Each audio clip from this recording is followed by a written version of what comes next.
ఆంధ్రప్రదేశ్లో జగన్ హయాంలో జరిగిన భారీ మద్యం కుంభకోణంలో కీలకంగా వ్యవహరించిన వ్యక్తిగా వైకాపా పార్టీకి నంబర్ 2గా గుర్తింపు పొందిన పెద్దిరెడ్డి కుమారుడినే మాస్టర్ మైండ్గా సిఐడి తన దర్యాప్తులో తేల్చింది.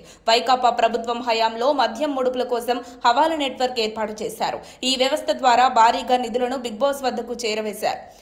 రాజ్ రెడ్డిని అడ్డుగా పెట్టుకుని ముడుపుల వసూలు జరిగాయి. ఒక్కో కేసుకు 150 నుంచి 450 వరకు లంచాలు వసూలు చేశారు. మొత్తం 3,000 కోట్ల కుంభకోణం జరిగినట్లు నిర్ధారణకు వచ్చారు. ఈ కుంభకోణంలో పెద్దిరెడ్డి కుమారుడు కీలక భూమిక పోషించారు. సరఫరా కంపెనీల నుంచి అధిక ధరలకు మద్యం కొనుగోలు చేసి దానిపై అత్యధిక లాభాలు పొందారు. ముఖ్యంగా డిస్టిలరీలపై పట్టు సాధించి తన అనుకూల సంస్థలకే భారీ ఆర్డర్లు ఇప్పించారు. 2019లో అధికారంలోకి వచ్చిన వెంటనే నంద్యాలలోని ఎస్పీవై ఆగ్రో ఇండస్ట్రీస్తో సహా మరో డిస్టిలరీని తన ఆధీనంలో తెచ్చుకున్నారు. ఈ సంస్థల ద్వారా 2,701 కోట్ల రూపాయలు విలువైన మద్యం సరఫరా ఆర్డర్లు కట్టబెట్టారు. ఈ కుంభకోణం ఎంతో జాగ్రత్తగా 7 అంచెల ముడుపుల వ్యవస్థ ద్వారా నిర్వహించారు. 1. ప్రతి మద్యం సరఫరా కంపెనీ నుంచి ఒక వ్యక్తిని ప్రతినిధిగా నియమించారు. 2. ఈ ప్రతినిధి ద్వారా నమ్మకమైన 2-3 మంది క్యాష్ హ్యాండర్లను నియమించారు. 3. హ్యాండర్లు ముడుపుల డబ్బును సేకరించారు. 4. ఈ నగదు కొరియర్ ద్వారా రహస్యంగా తరలించారు. 5. కొరియర్లు తీసుకున్న డబ్బును ఆర్గనైజర్ ద్వారా ఒకచోట చేర్చారు. 6. ఆ ఆర్గనైజర్ డబ్బును రాజ్ రెడ్డికి అప్పగించారు. 7. రాజ్ రెడ్డి ఆ మొత్తాన్ని పెద్దిరెడ్డి కుమారుడి ద్వారా బిగ్ బాస్ వద్దకు చేర్చారు.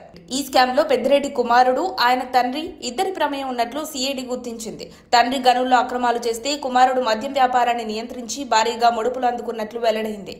ఏపీఎస్బీసీఎల్లో నమోదైన 235 మద్యం సరఫరా సంస్థలలో కేవలం 7 కంపెనీలకే 9,221 కోట్ల విలువైన ఆర్డర్లు ఇచ్చారు.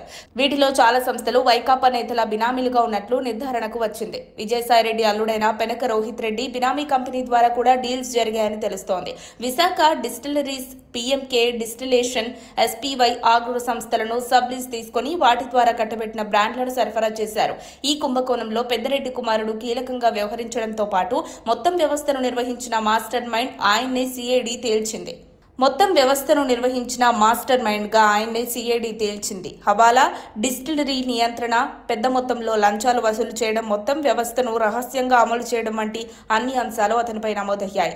ఈ లిక్కర్ స్కామ్ లో పెద్దిరెడ్డి, అతని కుమారుడి పాపం పండిందని అంటున్నారు రాజకీయ విశ్లేషకులు. మరిన్ని అప్డేట్స్ కోసం మా కాయ్ టీవీని సబ్స్క్రైబ్ చేసుకోండి.